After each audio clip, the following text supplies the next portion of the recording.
La question du nouveau code électoral également au centre d'une conférence de presse initiée par l'Alliance des partis membres de la majorité présidentielle.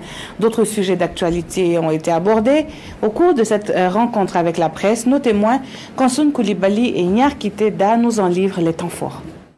Le code électoral est toujours en débat et les partis de la majorité se veulent clairs. C'est un code modifié à l'issue de multiples concertations. Le président du FASO a rencontré opposition et majorité avec comme maître mot le consensus. La carte consulaire est écartée et l'APMP tient à expliquer une fois de plus. L'un des combats majeurs de l'opposition, ça a été que les pièces éligibles soient fiables. Eh bien, quelle ne fut pas notre surprise qu'aujourd'hui l'opposition lutte pour faire admettre des pièces et dont la fiabilité en ce qui concerne l'inscription sur la liste électorale, je pèse bien même,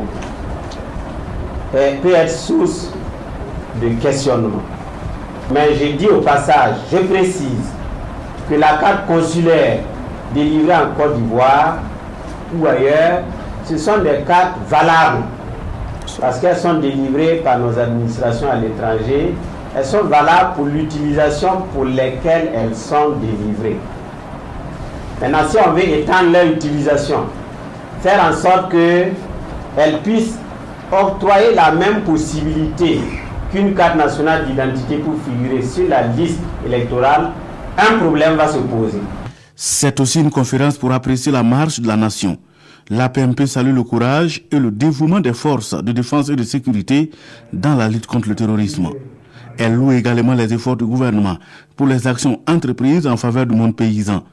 Selon les partis de la majorité, le programme présidentiel se déroule bien, y compris les PPP. Où en est-on avec la loi sur les PPP? Mais nous sommes en train de l'appliquer. Pas plus que la semaine passée avec le TAC. De grandes décisions ont été prises. Il s'agit essentiellement de la construction donc du chemin de fer jusqu'à Tambao et de la construction de l'autoroute. Les orateurs du jour notent avec satisfaction la mise en œuvre du PNDS et la tenue du procès du putsch manqué de septembre 2015.